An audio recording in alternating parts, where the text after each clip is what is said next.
بسم الله الرحمن الرحیم. قدرمن لیدونکو او اوریدونکو او ګرانو هیوادوالو، سلامونه او احترامات مې ومنئ. نن د یکشنبې ورځ 28 د اپریل کال 2015 ستاسو خدمت کې حاضر یم.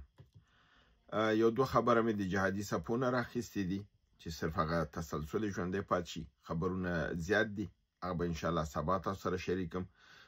نن دوه موضوعات مې راخیستي چې له دغه 15 دقیقې په همدغه دوه موضوعاتو باندې دا کوم یو دی د ایران کې د بندر عباس قضیه چې هلته انفجار شوی دی، او بل دا دی چې پرون هغه د ایکیر پشتین ورور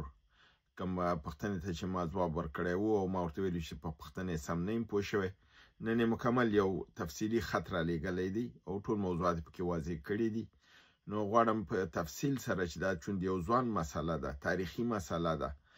او دا د هغې تجربې خبره ده چې په موږ تیره شوې ده. د دپاره غواړم دې ته تفصیلي جواب ورکړم چې تر څو وشم کولی د هغې مسؤلیتونو ته متوجه کړم چې د په پټو سترګو لارې تګ نه په ښکاره سترګو باندې حرکت وکړي. دا به ډېر بهتره وي. د جهادي د څپو نه لومړی خبر دا دی چې په 26 د اپریل غرمې مهال 12 بجې د بره دیر د براول ولسوالۍ نصرت درې په سیمه کې مجاهدینو پر پوځ د دراسکوف او د پیکا په وسلو حمله وکړله چې د دې په نتیجه کې یو عسکر وژل شوی دی او نظامی او امنیتي کمرې ویجاړې کړل شوې دي. همدارنګې په 26 د اپریل غرمه 11 بجې وزیرستان شمالي ګړیوم ولسوالۍ دینور سیمه کې مجاهدینو پر پوځي موټر د ماین چاودنه وکړه چې 3 عسکر وژل شوي دي، 2 ټپیان شوي دي او بیا د مړي چې دي چورلکې راغلي دی وړي دي او په دې رقم نور هم ځاني و مالي تلفات فوز ته اوښتی دي. راځم په نړیواله سطحه تاسو ته پرون ما خبر درکړ چې په بندر عباس د ایران کې چې یو عین حال کې د بندر عباس ته مخامخ غاړه د عمان بندر دی او په عمان کې د دوی وزیر خارجه ناستو د امریکایانو سره خبرې کولې او دلته ډېر یو قوي انفجار وشو، خو د هغې مرګ ژوبله معلومات لا نه و. نن هم مکمل تفصیل د موضوع لا نشته، ځکه چې همدا اوس تاسو سره زه خبرې کوم دقه په دقه د اور لمن په لویېدو ده. اور کنټرول شوی نه دی او ساحه یې ډېره نیولې ده. اسمان د بندر عباس د ښار اسمان یې داسې تور کړی دی چې هغې مجبور شوي دي چې ښوونځي او پوهنتونونه یې بند کړي دي او حتی د نفس تنګۍ مسله هم دغه شوې ده، ځکه چې دا دود او دغه نهایت زیات دی. راځو دې ته چې دا مسله چا کړې ده، ولې کړې ده، څنګه یې کړې ده، په دې وخت و مقطع زماني کې ولې شوې ده. دا په د بندر عباس ښار چې د بندر عباس سره دغه دی، خو دا واقع چې کوم ځای کې شوی دی دې ته بندر د رجایي وایي. د رجایي په بندر کې دا واقع شوې ده. 3 انفجاره شوي دي په یو وقفې د معینې وقفې سره شوي دي، یعنی یوه شوې ده بیا بله شوې ده بیا بله شوې ده چې د سټلایټ نه وګورئ منځ کې فاصلې کمې دي. بل دا دی چې د سټلایټ نه که تاسو د دې د اور دغه وګورئ لمبۍ سره لمبه ده، یعنی مواد سوخت د دې چې دي داسې ښکاري چې دې کې داسې انفلاقي مواد دغه شوي دي چې هغه د داسې عادي انفجاري مسله نه ده. ویل کېږي چې په اول د مارچ باندې سکالې په اول د مارچ، اوس موږ تاسو د اپریل په 28 کې یاستو، یعنی کم از کم 50 ورځې مخکې، څه کم 2 میاشتې مخکې یوه چینایي کښتۍ راغله په دې بندر کې ودرېده او دغه کښتۍ کې د بالستیک میزایلونو، هغه میزایلونه چې قاره‌پیما دي، یعنی نړیوال دي، نړۍ په سطحه چې دغه کې چې یو دی د یوې دغې نه قارې نه بلې قارې ته، دې ته بالستیک میزایل وایي. 3.5 کیلومترو نه چې بره ځي. د 250 بالستیک میزایلونو د جوړولو د مواد انفلاقیه د چین نه په دې کښتۍ کې راغلي او دا باید دې بندر کې نه وی راکوز شوی، دلته باید نه وی راغلی. د دې ځان ته نظامي بندرونه دي، هلته باید تللی وی، ځکه دا چې دی دا ملکي بندر دی او دې نه نظامي استفاده نه کیږي. خو خبره دلته دا ده چې دوی ولې دا کار کړی دی لپاره دی چې دوی د امریکایانو توجه بل خواته کی او دوی متوجه نشي چې د چین نه دا شی راغلی دا کشتۍ راغلی ده په ملکی بندر یعنی د بندر عباس کې د رجایي بندر کې ودرېدلې ده او دغه انفلاقي مواد چې دي د کانټینرونه د په منځ د عادي کانټینرونو کې ځای په ځای کړل شوي دي و چې په دې کې انفجار شوی دی انفلاق شوی دی د په نتیجه کې هم تر دغه دقیقې پورې دی وایي چې د $1 میلیارډ نه زیات یعنی $1,000 میلیونه زیات خساره اوښتې ده او تاوان اوښتی دی ښار ته او اوس هم دا اور روان دی کانټینر پسې بل کانټینر انفلاق کوي او دا هغه کسان چې هلته لګیا دي دا اور مړ کوي هغې وایي چې دغې کانټینرونو کې انفلاقي مواد دي کله چې دا اور دی ته رارسېږي دا ګرمیږي دا انفلاق کوي دا الوځي ځکه دې کې ټول انفلاقي مواد دي د بالستیک میزایلونو لپاره دا میزایلونه دي که نه چې تاسو ته جوړوئ بیا دا ځي هلته او هغه منطقې ته اور اچي ورانه کې اوس دا ټول دغلته خپله په ایران کې لګیا دي دا اور اخلي او انفلاق کوي او د اور لمن دقه په دقه وسې کېږي او لویږي د دغې په گفته باندې د رجا نیوز خبري کانال په اساس باندې دا خبر ورکړ شوی دی چې دوی دا خبر ورکړی چې دا کشتۍ په مارچ په میاشت کې راغلې ده او دلته ودرېدلې ده او دا دلته دا مواد خو بیا دا خبر ایرانیانو دا بیا ډېر زر د خبري څانګې نه دا خبرې لرې کړی دی ځکه چې دې کې بیا ایران ته ستونزه جوړیږي چې ته د چین نه داسې مواد بلسکه په چین باندې فشار راځي په دې باندې مو بیا درته راوړي په ملکي بندرګاه کې ودرې ځکه نړۍ کې ملکي او غیر ملکي نظامي دغه چې دي دا فرق کوي ملکی میدان هوایی دی نظامی میدان هوایی دی همدارنګه ملکی بندرګاه ده او نظامی بندرګاه ده چې کوم دي نظامی کارونه کیږي هلته د دې نیوي دغه هغه په ملکی کې نه نو په دې اساس باندې دا کیږي د دلایل دا ویل کیږي چې ممکن ایران په خپل دا کار کړی ځکه چې هلته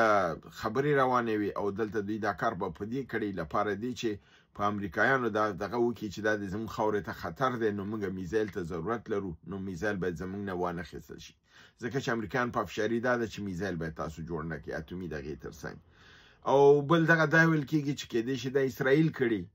بل دغه دا ویل کېږي چې کېدای شي دا مخالفینو کړي چې حکومت ته دا وارنینګ ورکړي چې یعنی دغه طاقت او قوت مونږ کې شته دی چې مونږ دغه کار دلته وکړو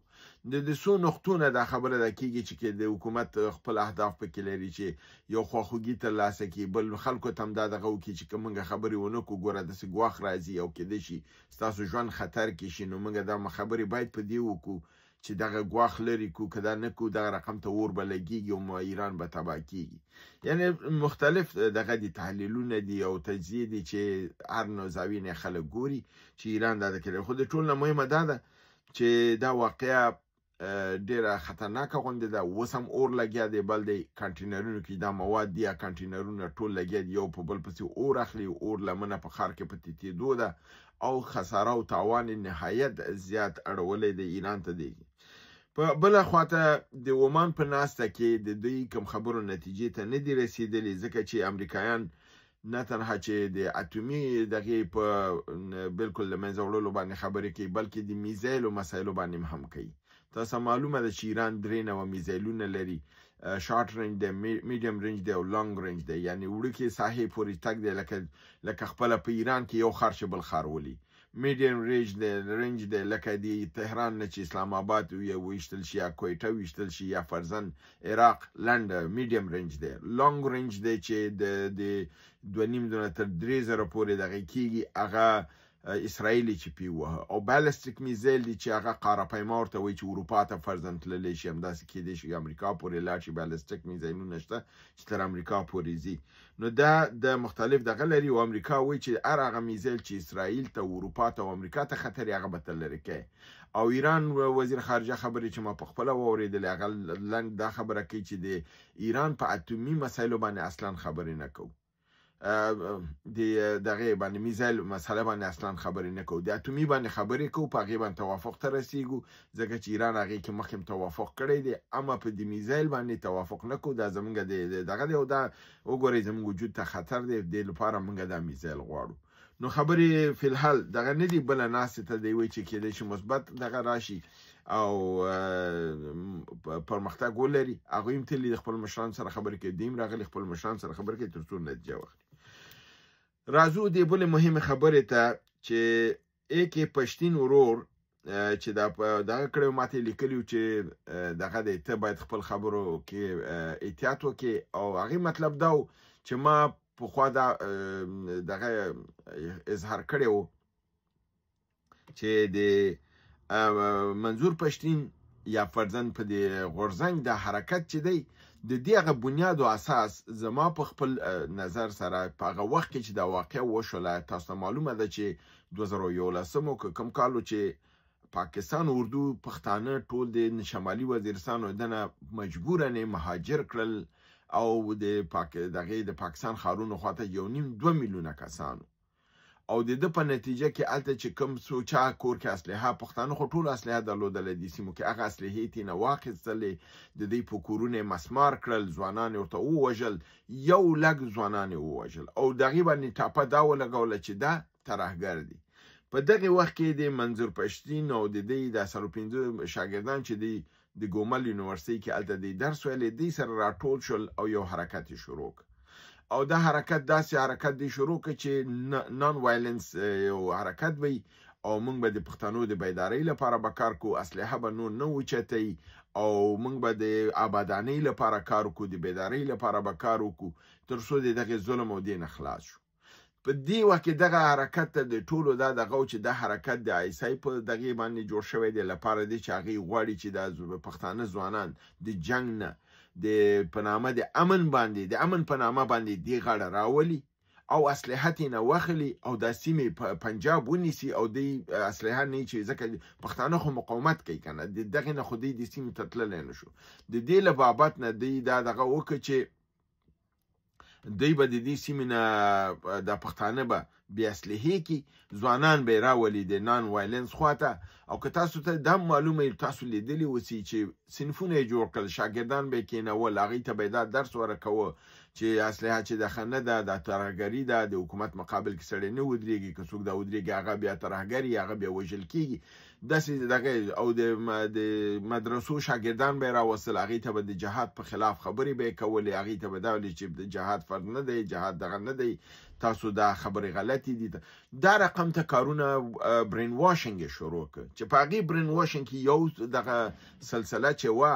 دا د پښتو ژغورنې مسله وه چې هغې وخت نه را شروع شوله او ورو ورو د وده وکړه، 15 تنه و بیا 10 شو بیا 20 شو بیا 100 ته لاړل او دا ډله ورو ورو لویه شوله. د دې تر شا لوی عامل چې خلکو ته دا شک ودرېده چې د دې شاته د دغه پاکستان لاس دی هغه دا د پاره دی چې د خلکو غیظ و غضب هم کینی نو دا به ویل کېده چې یه جو دهشتګردي ہے اس کی پیچی وردی ہے دا شعار به ورکول کېده، یعنی دا د اردو د پاکستان په اجازه باندې ورکول کېده چې خیر دی موږ ته دا خبره وکړي چې خلکو فکر وکړي چې تاسو زموږ خلاف هستئ، مګر په ضمن کې تاسو دا کار وکړئ چې د دوی نه اسلحه واخلئ، دوی زموږ ته تابع کړئ، خپل سیمې راته ودغه کړي، زموږ خلاف ونه درېږي. نو داسې یو حرکت دغه شو او دا شعار ورکړ شو او د دې باندې د خلکو شک په ده باندې زیات دغه شو چې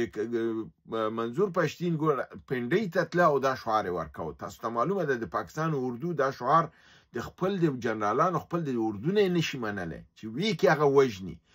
د پرایم منسټرانو نه مني وژني، نواز شریف په څه باندې زندان ته واچو په دغه باندې چې هغې دومره ورته ویلو چې خپل لاره سمه کوي، د پاکستان نه د بل چا په خلاف باید کار ونه شي، بالکل د صدر اعظمۍ نه لرې که او زندان ته واچو او د خاورې نه تبعید که. نو منظور پښتین ته اسم نه ویلی، منظور پښتین کراچۍ ته لاړ، هلته یې ویلې چې یې جو دهشتګردي اس کی پیچې وردی ہے، بلوچستان ته لاړه،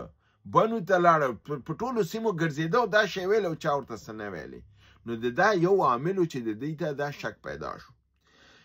او دا خبره ما کړې ده چې نور مشران نیول کېږي. دا ورور ما ته خپله په دې خط کې راته لیکلي دي که چېرته دا د آیسای ډله وه نو دا کسان ولې نیول کېدل، که دا د آیسای ډله وه دا کسان ولې وژل کېدل، که دا د ګلمن مثال دی او د نور دی. زموږ خبره هم دا ده چې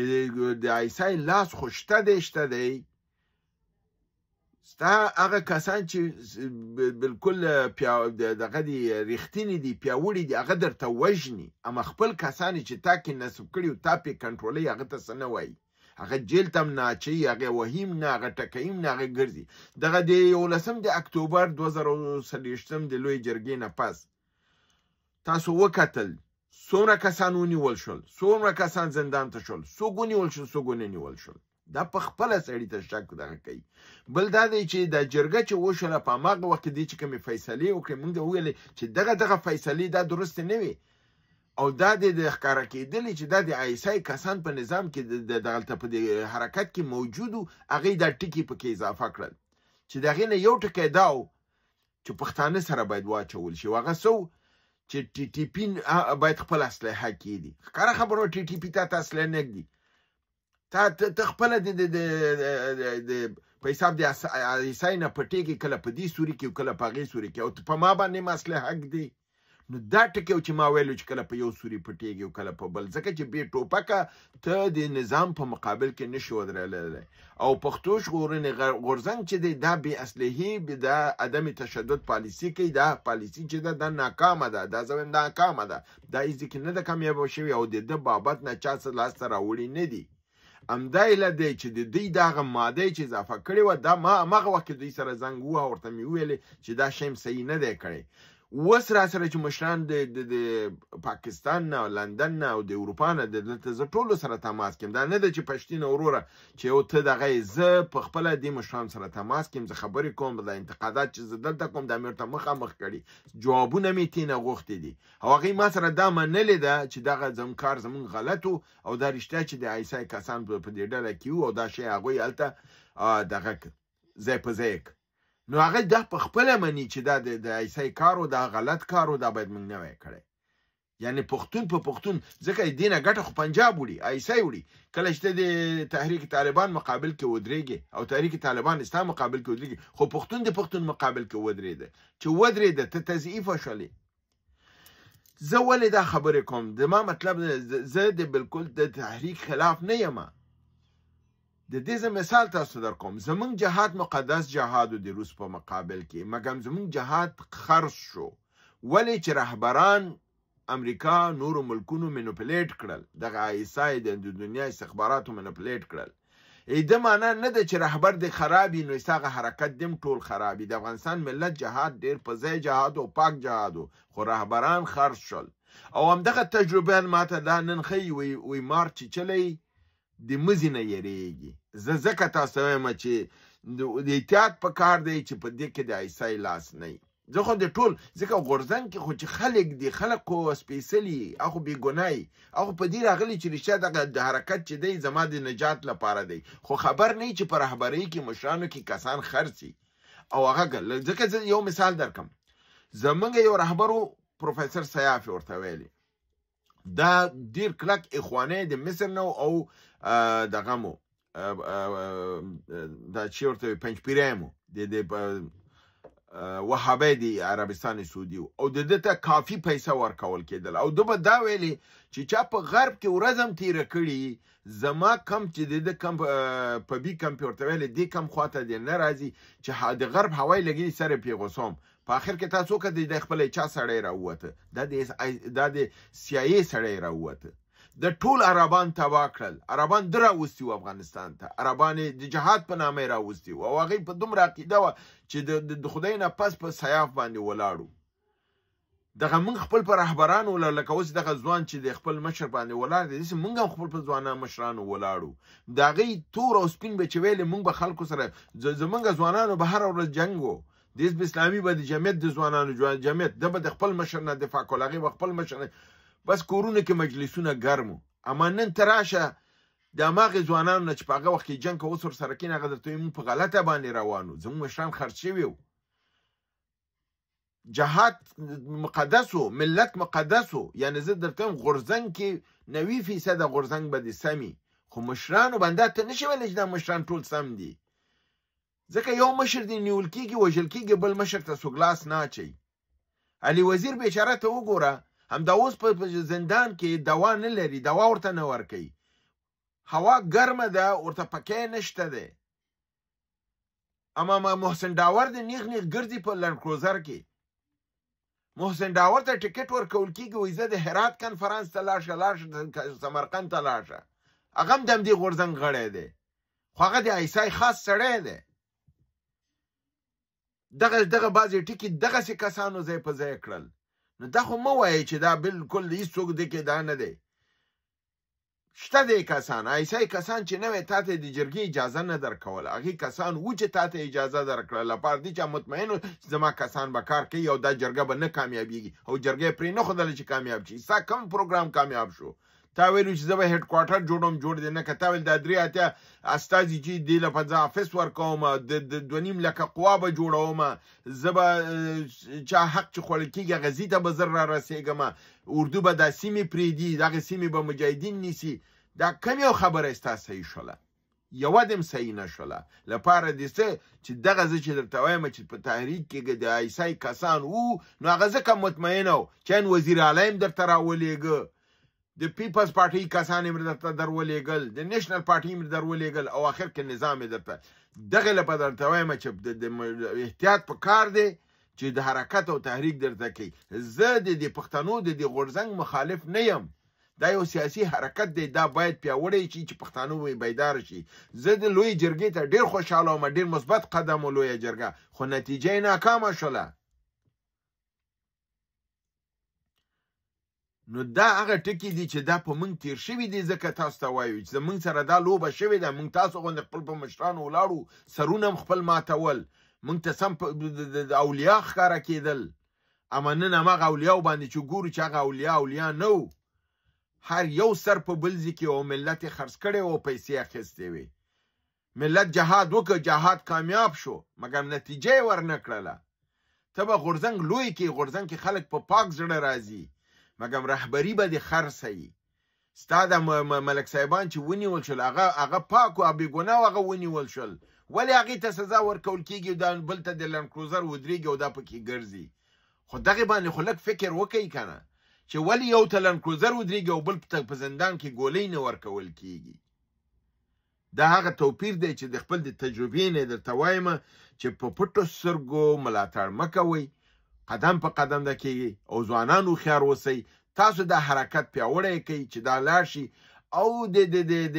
عدم تشدد باندې کار نه کېږي. دا درسته ده چې دا خبره منظور پښتین به کوي چې اوله کې باید ټول بیداره شي، بیا به که اصلحه اخلو. اوس خو کافي بیداري راغلی، د حرکت تعداد د میلیونو نه زیات دی.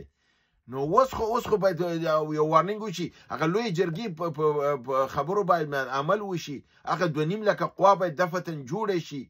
هغه کوم سیمه کې چې دغه دي دا هلته 10,000 15,000 ځای په ځای شي، د هغې نه پاکستاني اردو پنجابۍ ویستل شي. نو وروره داسې نه ده چې موږ یو شی دا کوو زه د ټول نه، دغه د اسلامي امارت پیسه کې زه همیش تاسو وایم زه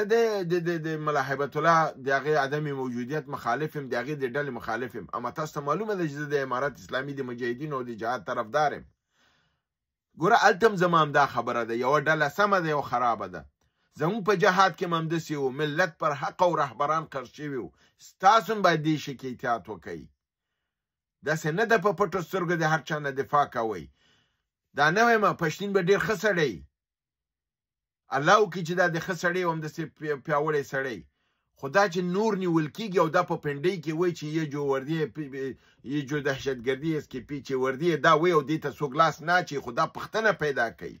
بیا بس دوستان ماته وایي چې ته غواړې پښتین مړ شي، زه خدای نخسته نه غواړم پښتین مړ شي،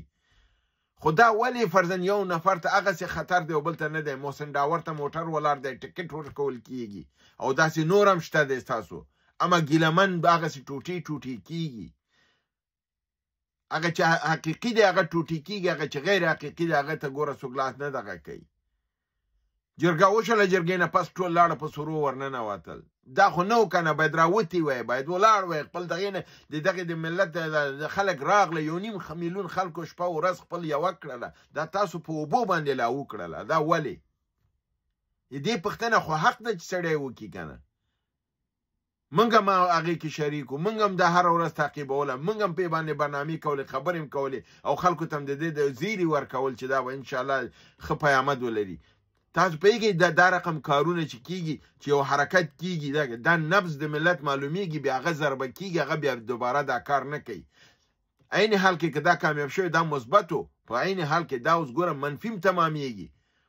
ځکه خلک شک کوي چې دا عیسی دا کار وکړه پښتانه یې راټول کړل د هغې احساسات استعمال کړل او بیرته یې هر څه ضربه کړل دا خو شک پیدا کیږي که نه ځکه ته همدغه جرګه بیا وکړه بیا تا ته څوک نه راځي وایي تېره جرګه کې دې څه وکړه چې زه بیا به درته وکړم نو تا د پښتنو یو عنعنه خرابه کړله خو دا چا وکړه دا الله پوهېږي دا یې چا لاس و الله پوهېږي خو لاس خو و که نه نو د ده لپاره پشین وروره تا ته زه دا خبره کوم چې تاسو هر ګام چې اخلئ په احتیاط یې اخلئ په زمونږ مشران زمونږ تاسو مشران اولیا نه دي پیغمبران نه دي فرښتې نه دي دا په بیه اخیستل کېږي دوی ته تطمیع کېږي دوی ته وعدې کېږي زمونږ هم چې و ځانونه یې فرښتې ګڼلې ټوله شپه به ویل چې موږ تهجد منځونه کوو اما د ورځې څه کول سیاف ته لاړ شم دا اوس سیاف د امریکایانو سره ناست دی اما یې د په خولې باندې خلکو به دغه کوو د خلکو ځانونه قتلول خلک دا کول چې دا خو سیاف ویلي د فتوا یې ورکړې ده نن وګوره هغه د امریکا سړی دی هغه د سی آی ای ایجنټ دی ټول افغانستان یې تباه کړ عربان یې ټول تباه کړل داسې خو په پټو سترګو مه ځئ هیله ده چې دا برنامه وګورئ خوښ کړئ او دوستانو سره شریکه کړئ دا رانه لږه اوږده شوله خو موضوع مهمه وه او مجبورم په تفصیل سره مې دغه وکړه که بیا هم د ورور په ذهن کې کوم خبرې بیا دې راته دی کې زه به بیا ورسره په نور استدلال وکړم نور منطق باندې تر څو دا ځوانان په دې فرق وکړي چې زه څه وایم هغه باندې پوه شي زه د تحریک مخالف نه یم زه په رهبرۍ کې زه وایم چې د استخباراتو لاس دی ځکه لوبه کېږي زموږ پر جهاد کې دا و دا په زموږ په نظامونو کې دا و دا په ټولو کې دا شی وي نړۍ کې دا شی عام شوی دی دا مشکلات موجود دي ځکه په پټو سترګو به موږ تاسو نور نه ځو نورم په لوی رب العزت سپارم وما علینا الا البلاغ